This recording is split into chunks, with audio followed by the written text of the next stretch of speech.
welcome everyone. For those of you who I have not met yet, my name is Haley Ingram. I'm the creator of Coffee and Contracts. And long story short, I was a real estate agent using Instagram for lead generation. Then I managed social media for real estate agents. And then I launched Coffee and Contracts in 2019. So that's just a little bit about me and how I got here. I'm not going to get into the details, but used to be a real estate agent. So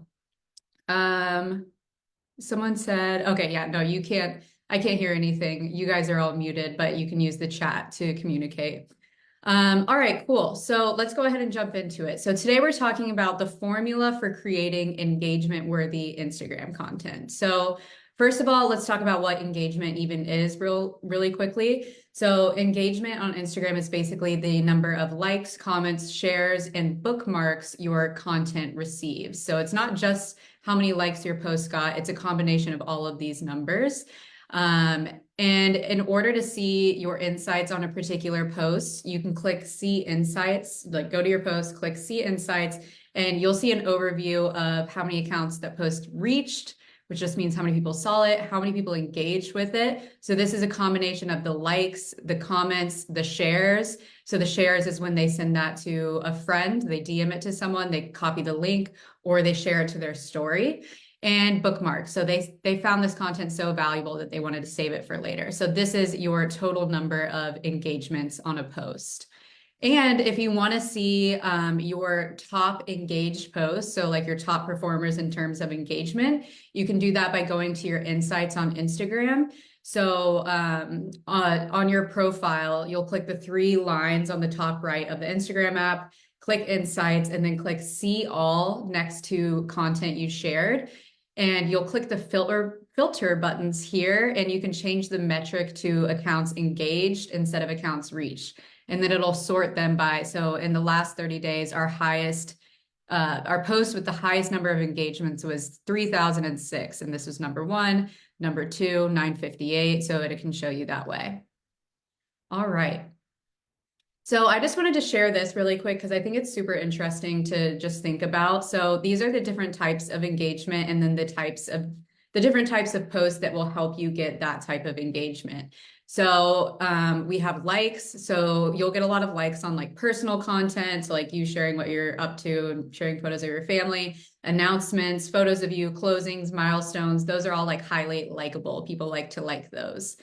Then we have comments. So what can get you a lot of comments is, of course, setting up a mini chat automation where you say comment X for the link to this, but also content where you're asking a question, you're asking for feedback, for recommendations, or you're doing a controversial take and people are going to share their comment if they agree or disagree in the comments. Content that gets a lot of shares. So things that get a lot of shares are like memes, relatable stories, inspirational quotes, like your funny posts, your funny reels, things that are relatable. People want to share it to their audience and say, oh, this is so me.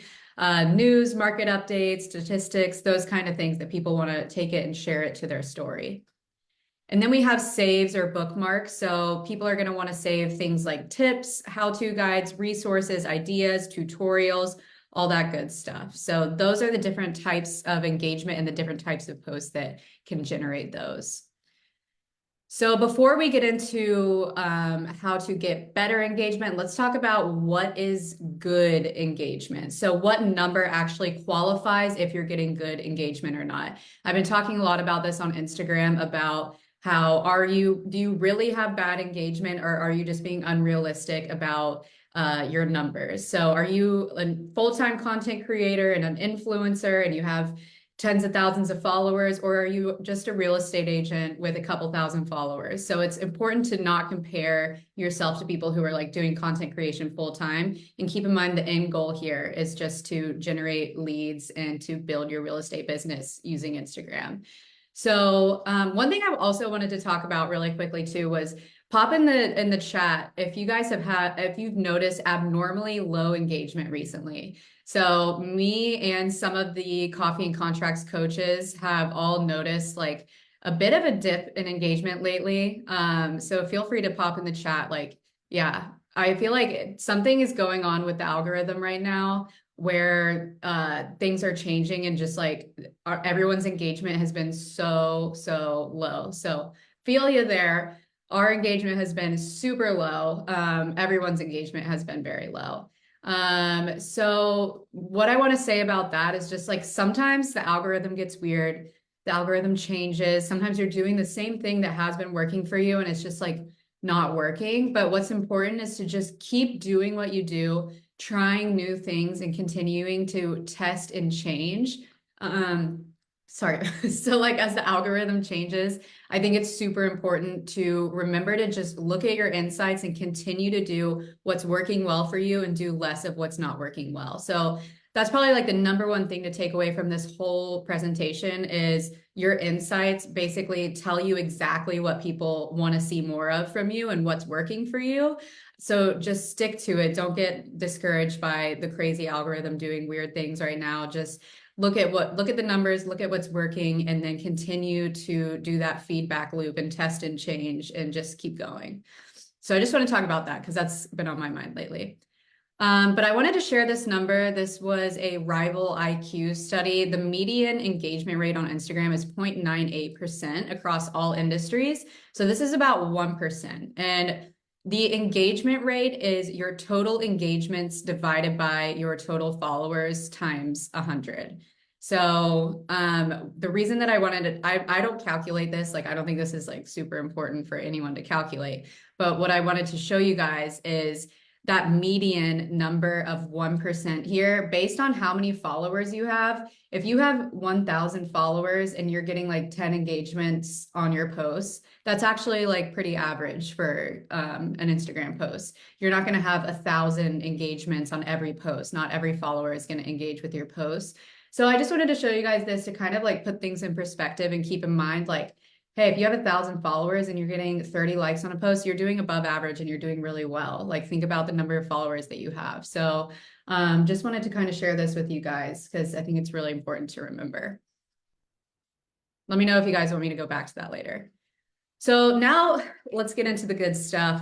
6 causes of low engagement and the formula to fix it. So the formula is just kind of like a fun little spin on this, but it's just kind of like some tips and examples of what could be causing low engagement and how to increase your engagement and get better engagement.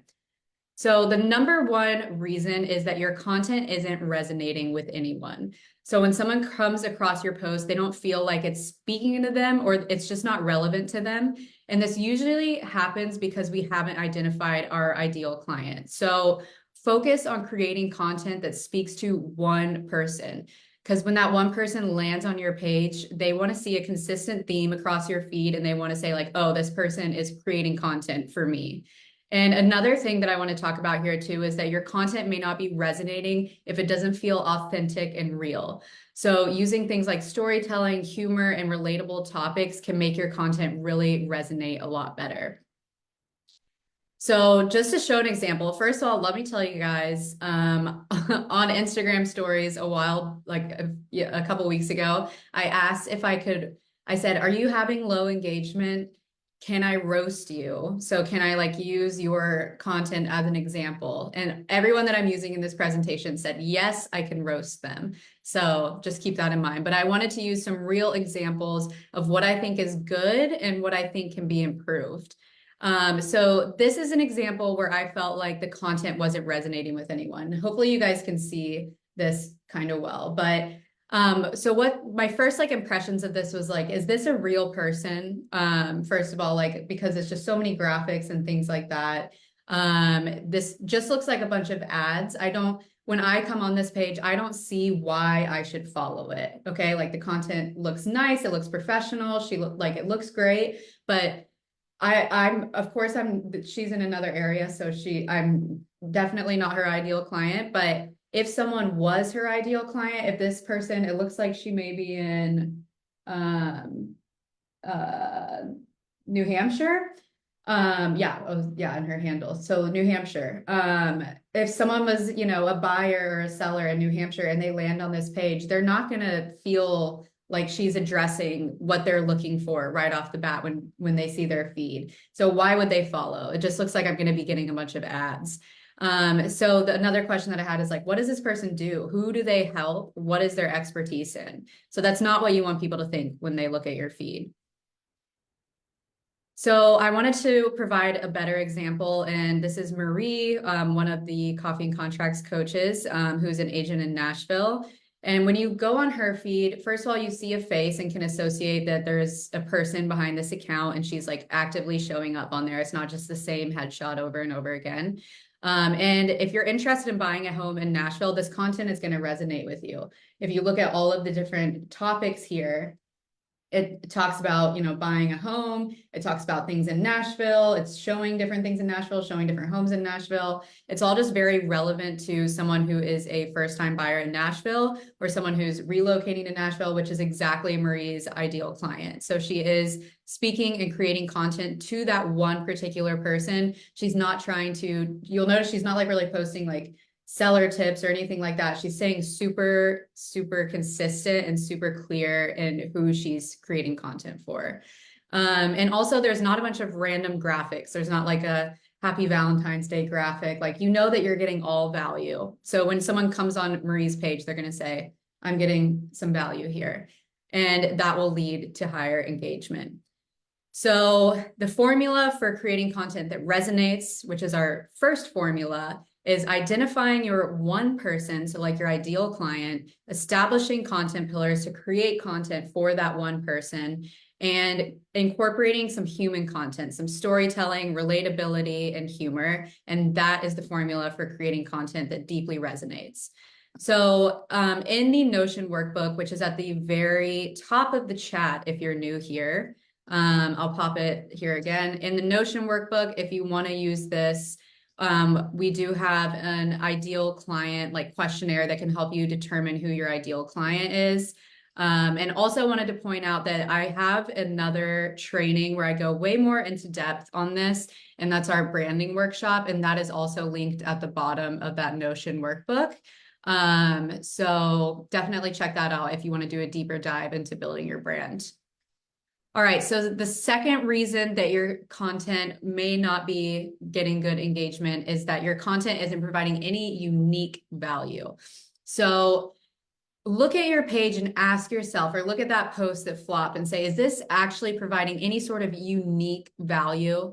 So what sets content apart is its relevance, utility, and engagement to your target audience. So ask yourself if your content solves a problem, answers a question, or just like benefits the lives of your followers in a way that no one else does. So like this kind of goes into like, sometimes it's like, yeah, I'm posting value because I posted 3 tips to buying a house, but is that really unique value? Like, try to think about like, is this actually something that someone couldn't find in like a quick Google search? Try to provide some sort of like uniqueness. And the best way to do that is by incorporating your own unique insights, experiences, and advice. So for example, instead of 3 tips to buying a home, you could say, the 3 number 1 things I tell my clients that help them to buy their first home, because that takes it from being like, here's 3 tips to buy your first home, to like, here's my experience that I've helped my clients, and this is like what benefits them. And it just like kind of shifts the content to make it way more unique and personal. So another thing to point out here is to really, really focus on creating content that will get saves or bookmarks and also shares. But really, like, I focus when I create content, all I do is think about that one person who is going to get benefit or who's going to get value from this. And I want them to want to save it for later. That's like all I care about is getting saves, and then the rest of it comes. So this is an example of where I felt like there wasn't really any unique value on the page. First of all, I think it's super important to have clear titles. So when someone lands on your feed, like they can see what type of topics you post about. So when I come on this page, I don't see any reason that I would subscribe to this page. Which all of these examples, like a lot of them kind of go back into other points as well. But I just kind of like use the example where I feel like it was best. So this is an example where I feel like there's not really any unique value here. It's kind of just like promotional type things. This is another example. Sorry, real agents, just kidding. But this is technically value, right? It's saying a reminder that daylight savings is coming. So there's your value. I'm reminding people that daylight savings is here. But is this going to get any good engagement? No, not really. Is this going to are people going to say, oh, I want to subscribe for more content like this? Like, no, not really. It doesn't really give the audience a reason to save this for later or come back for more. And it's really like, it's not going to give me a glimpse into what types of content you typically post as well. So it's just not really a beneficial post in any way. So here's an example of a piece of content that does provide a unique value. And this is because it's, like I was saying, it's framed from the agent's perspective. So it makes it a unique value when you say the top 3 mistakes I saw my clients make last year, because it's coming from your point of view. So it is your unique value, and it's something that people will want to save for later. Here's another example. I thought this one was really cool and very unique. How to ski in Utah on a budget. This was a super bookmarkable post, and it would be very relevant to anyone who's interested in this area in Utah. So it's super valuable, super relevant to her ideal client, and it's super unique. And not something that you can easily find on a Google search. I mean, you probably could, but it's nice to say, oh, how to ski in Utah. I was thinking about skiing in Utah. I'm just going to bookmark this for later. So that's the goal, is to get people to bookmark it.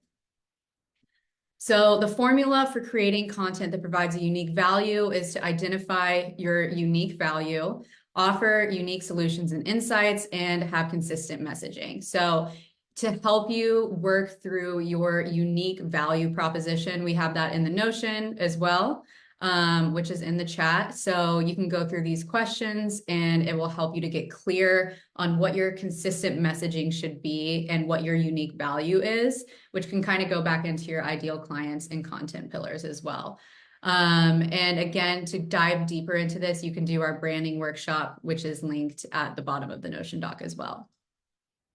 All right, number 3, nobody knows who you are yet. So I think this is a super interesting one. I don't have any examples for this because you can't really have any examples here. But I do think that this is super relevant. I was working on a project with a friend outside of real estate, and it's something that we were trying to grow, or we are trying to grow an Instagram account for. And I think it's something to really consider, is that a lot of times nobody just knows who you are yet. Your audience just isn't familiar with you. So your stories and experiences aren't super interesting yet because they don't know who you are. And one way to help to get people to know who you are is by just sharing behind the scenes content, sharing personal stories and your unique insights, and continuing to be consistent and help your audience get to know you better. And pretty much everything that we'll talk about in this presentation, there are other ways that will help you to get your audience to get to know you, which will lead to better engagement. So the best way to do this, and this is, in the formula, is showing up on stories. So Instagram stories is the perfect way to help your audience get to know you, because it's a super simple, like low effort way to show your audience what a day in your life looks like, take them behind the scenes, and excuse me, and just show them a bit of who you are. So in Coffee and Contracts, we have daily story tasks to help members show up and build their brand every day. So basically you log into Coffee and Contracts. We have these different story ideas that are just to help you show up, show your face, and to help your audience get to know you, which is super, super important. In the Notion doc, I threw in some ideas for you guys to get you started, but those are all ideas from Coffee and Contracts as well. I want to pause and answer a question real quick. Whenever I see a question come in, I just want to answer it. So I'm just going to answer this question. Do you feel like read below are getting overrated or maybe too much work for the viewers? I don't necessarily think so. I think I occasionally, so what she means is like when people are posting a reel and it like has the title on the reel and it says 3 tips for buying a home, and it says read below. So it doesn't give you the information in the actual content. It's telling you to read the caption. I never actually read below. I don't think. I don't know if I ever have actually went and read the caption. I would recommend trying to put the value in the post. But I wouldn't necessarily say it's overrated or too much work. I mean, I think it all goes back to the insights and the numbers. If it is getting you numbers and it's doing well for you, then more power to it, because when you're asking people to read below, it's keeping them on your post longer, which tells the algorithm people are enjoying this. Or if the caption's really long, but the content is something that someone's going to want to read later, they're going to bookmark it, save it for later. So it definitely is a strategy. But yeah, there's all sorts of little things like that on Instagram that can get old for, when you're looking at Instagram a lot. All right, number 4, your content lacks visual appeal and consistency. So visuals are pretty much the first thing that people notice when they look at your content, and it's super important for stopping the scroll and actually getting your audience to engage. And also maintaining a consistent visual theme or style across all your content will help you to build brand recognition. And consistent visuals help your audience quickly recognize your content as yours, which is just crucial for building trust and loyalty with your audience. So this is an example where I felt that the visual appeal and consistency wasn't really there. There's just various different styles here, a couple of open house posts, random graphic, and just lack of high quality visuals in general.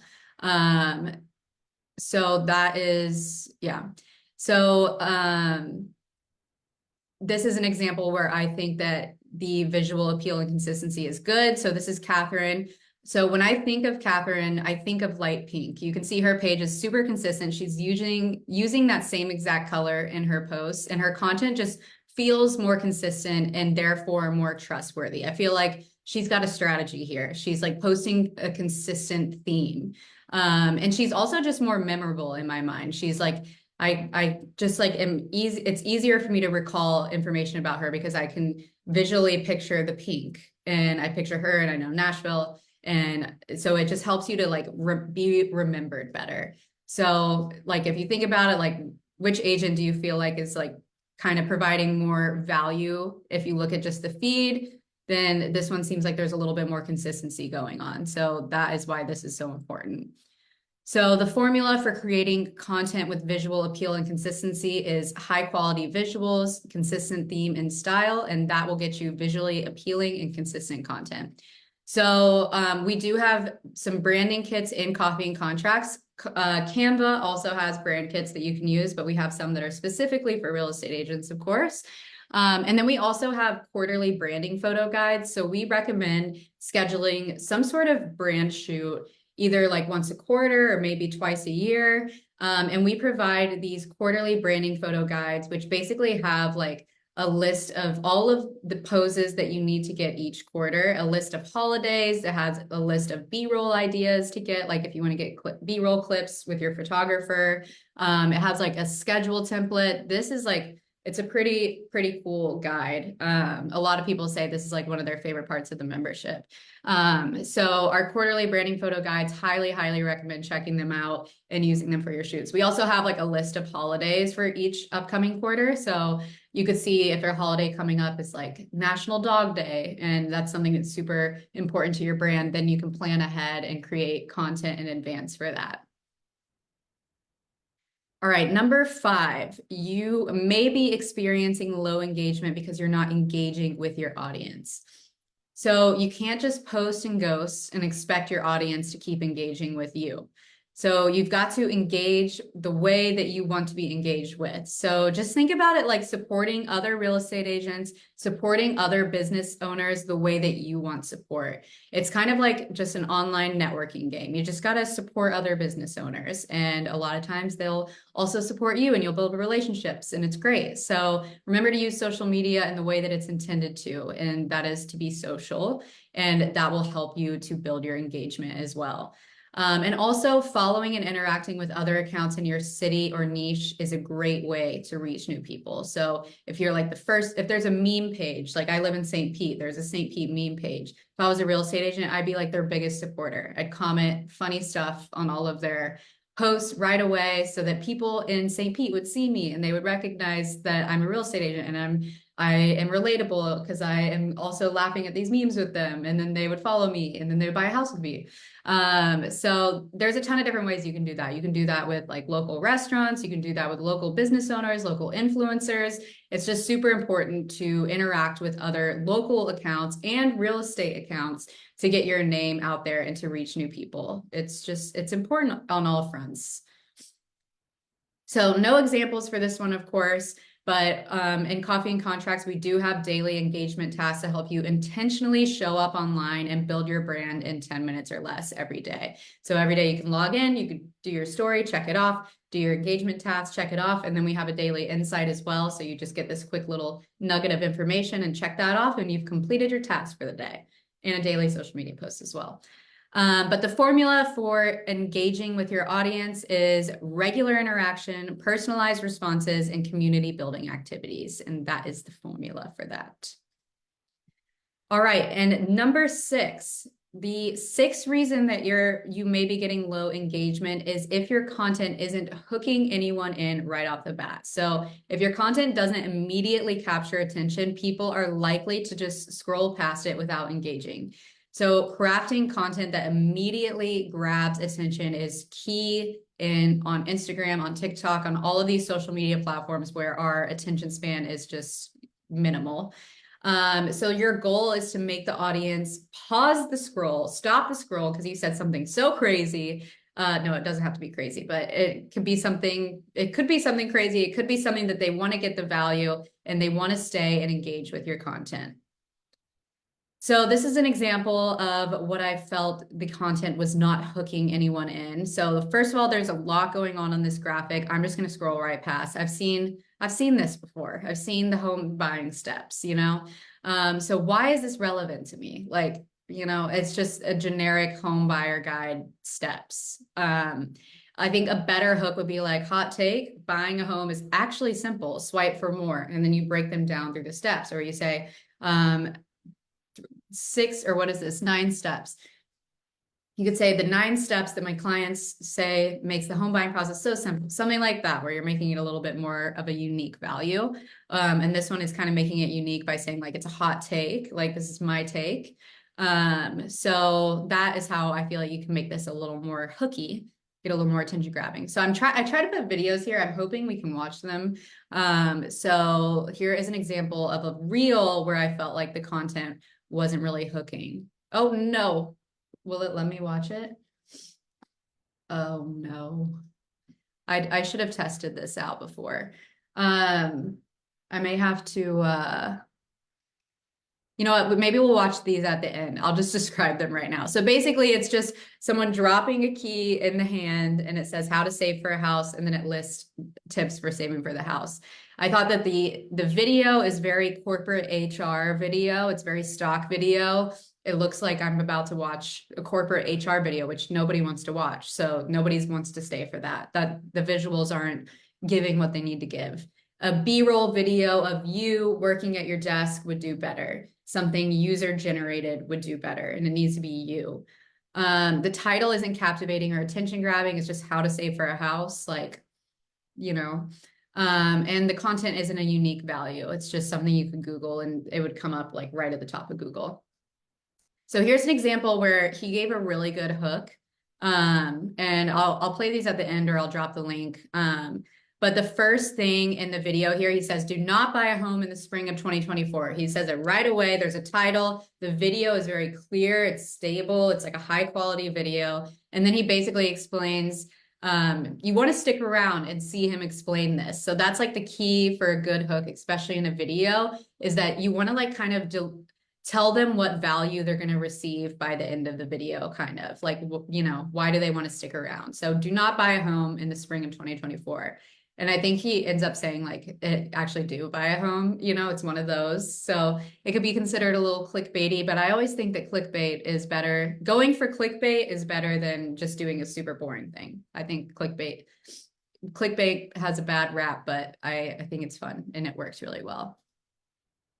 All right, so the formula for creating content that hooks people in: attention-grabbing headlines, eye-catching visuals, value-promising introduction, so telling them what type of value they're going to get by the end of this piece of content.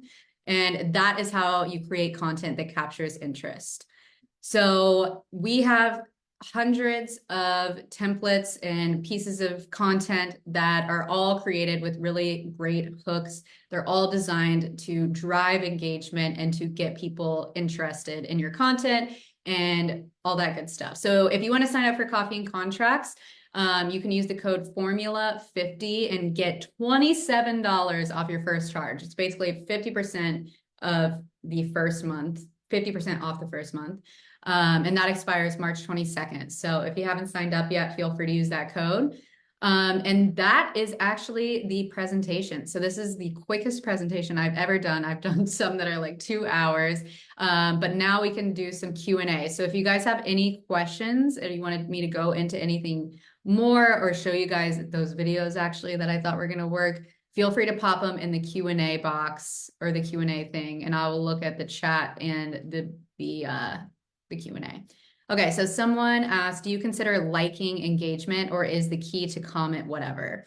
So I think Monica is referring to when you are engaging with someone else. Is liking considered engagement? It is technically considered engagement, but you want to comment on the post, because then you're going to be seen by other people. So that's kind of like one of the reasons behind it. So I would recommend commenting as well. And then, okay, you guys want to see the video. Sorry, sometimes I get distracted by all the things. So the membership, someone asked what the membership is, and what it includes. So, or how much the membership is. So the membership is $54 a month, and I'll show you just real quick. Hopefully you can see this. Can you see the Coffee and Contracts website? Let me know. Okay, cool. So this is the Coffee and Contracts website. I'll just quickly show you. Basically, we have a social media post for every day of the month and access to an entire year's worth of social media posts. We have some really exciting stuff coming soon, but I won't get into that right now. But we have some really exciting updates coming. But basically, we have a social media post for every day. You open it in Canva and customize. A lot of carousel posts, a lot of reel templates. We have caption, you copy and paste, all that good stuff. You can mark things as favorite, as used. And then we also have story templates. We have reel templates. We have monthly email newsletter templates. We have a ton of printables. So like your buyer guides, seller guides, presentations, pretty much any kind of printable that you need for your marketing, you can find here. And then we have a Facebook group for coaching and community, for referral sharing, for trainings, all that good stuff. So yeah, it's $54 a month. You can cancel anytime. So feel free to sign up today with that code formula50, and you'll get 50% off your first month, and you can cancel anytime. So it would basically be $27, and then you can cancel, but you wouldn't want to cancel. And do you have to have Canva Premium? Nope, you don't. We make them all so you can use them with the free version of Canva. All right, enough about us. Okay. Oh, wait, I guess I should have kept that up so that you guys could see the code. I'll put it back up. Okay. Erica said, how do you feel about mixing personal and business content? I get more engagement on my personal posts, and my ideal clients are ones like our past family experiences with buying/selling, military, etc. I think that you should definitely mix personal and business posts. And I think you should also consider trying to make business more personal. So trying to look at yourself as less of like, I'm splitting personal and I'm splitting business, but instead it's just you. Like, you are a real estate agent. This is your life, and you're just telling the stories of your life. I think that like having titles on your posts is very beneficial, so that when people go on your feed, they can kind of get a feel for what you're about and what you post. So I think a lot of times with personal stuff that can kind of get lost. So I would consider trying to mix personal and business up, and make business personal. And just, like I said, tell the stories of your life, and look at it more holistically rather than like, I am a personal person and I am a business person. You know what I mean? All right, what's the best way to grow number of followers? Obviously, it's a combination of all this stuff you've talked about. What about hashtags, other strategies? Yeah, pretty much a combination of all of this stuff that I talked about, engaging with other people, posting consistently, having your ideal client, creating content with value, and don't get so caught up in hashtags and timing of posts and number of posts. Just focus on creating content that people will find valuable and people will come. You don't want people to follow you because, you know, you don't want to like pay for followers, of course, like, but you want followers that are actually interested in the content that you're posting. And the best way to do that is to get really specific at who your like ideal client or follower is, and what type of value you're delivering to them. So get super clear on that, and the followers will come, and they'll be good followers, which is what you want. All right, I'm gonna head to the chat and look at the questions. Someone said, I'm slow to follow others because I'm concerned about following more than I have followers. Your thoughts on this? I don't think it's a big deal. If you're concerned about that, maybe go through who you're following and clean out people that you may not want to see anymore. But I don't think nobody really cares. I don't think anybody really notices you following more people than follow you. Okay. I'm going back up to the chat. Okay. I've had tons of views on my reels / content, but I feel like I need more engagement with follows, and I need to finish creating my newsletter to create my database. Is there harm in asking for a follow on reels for people to continue to see my content who might be looking to buy or sell? I wouldn't say there's harm, but I would say I don't know if it's the best strategy to take. So if you're asking if like the call to action of your reel should be follow me if you're interested in buying or selling. I just feel like, I talked about this on stories yesterday. Someone said that they had a reel that reached a ton of people and they didn't get any follows from it. And the reason that happens is like, what was the reel about? Like I could post a reel of my dog being really funny and it'll go viral and reach millions of people. But those people will go to my page and they're not going to see a bunch of dog content. They're going to see real estate marketing tips. And of course, they're not going to follow me because they found me through the dog content. But then they go see if they're going to subscribe for more. No, because I don't post dog content. That was just a one-off video. So look at those that are getting tons of views. Why are they getting views? First of all, are they your ideal client? And if they are, then just continue posting more like that and they will follow. But if it's not like who you want to follow you anyways, then maybe consider posting content that's more aligned with your ideal client or your ideal follower. Hopefully that was helpful. In one of your other coaching sessions, you were saying that having a perfect grid didn't really matter anymore. Yeah, I don't think that having a perfect grid matters. I didn't say that. I just said that you should have titles so we can see what you're posting about, and consistent branding and colors so that you look consistent and trustworthy and all that good stuff. But it doesn't, a lot of people used to do like, I'm going to have a graphic and then an image and then a graphic. That I don't think that matters anymore. Having a perfect grid definitely doesn't matter. It's just about showing what kind of value you post and showing that you are consistent, and colors help with that, in fonts. Okay, my page is inconsistent. Would I start over or delete pics and start on the same page? Okay, or should I, my page is inconsistent. Should I start over or delete pics and start on the same page? Just, you don't have to delete anything. You don't have to start over. Just start fresh. Just start creating new content. Unless it's like, you know, you were a jewelry seller and now you're selling real estate, you're probably going to be reaching like a new audience. So I would just create a new page for that. But you don't need, if you haven't been being like consistent or you learned some new things today, you don't have to start over. You could just start posting new content. All right.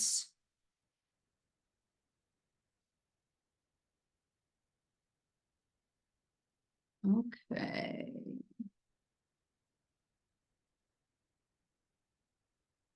I love the Move With Me Instagram names, but if I keep my name, should I add realtor to it or add or something so people know who I am just looking for at my name? I think it's just important to have the word like real estate and your city and your name and your display name. But your Instagram handle, yeah, I think the Move With Me names are super cute. And I think that they're not doing any harm. But if you want to be discoverable by the search, then I would just put it in your display name.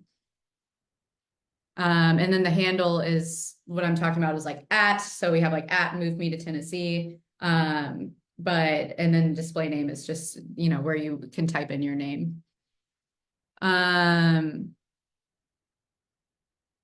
What do you suggest for branding a firm, not an individual agent?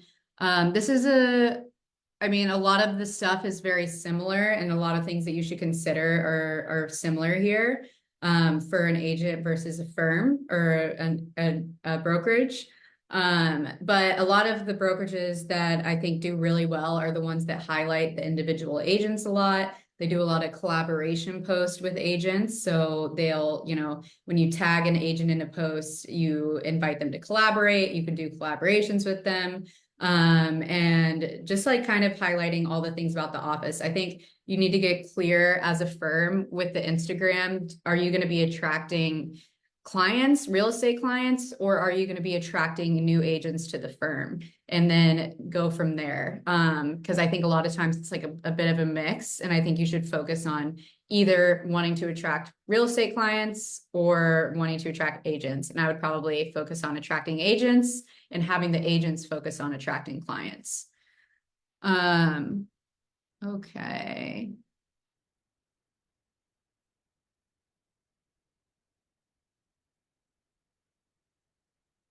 Just double checking everything. Thank you, Monica. Okay, so you will have access to the replay. I don't know of any AI video editing tools or raw footage video tools, I don't think. Done for you video editing service. I feel like for videos, I recommend you being on the video. I like CapCut for editing videos, or you could hire someone to edit them on Upwork. Thank you, Kelly.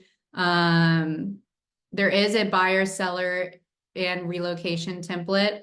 I can show that real quick. I'll show you the buyer guide real quick.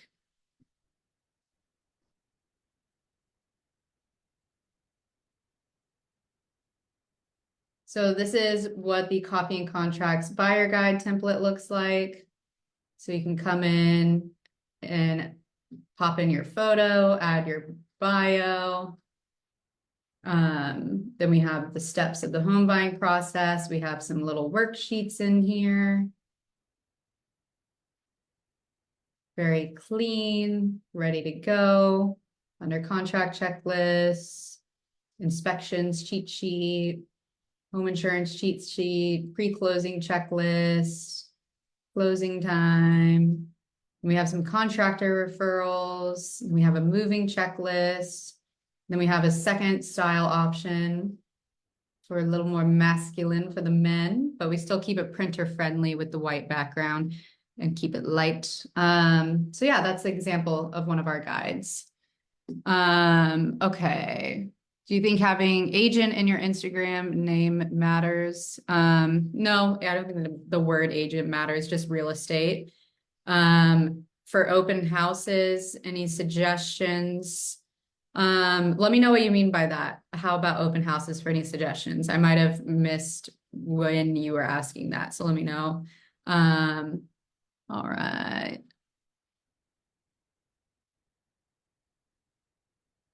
Thank you so much, Erica. Thanks, guys. That means a lot.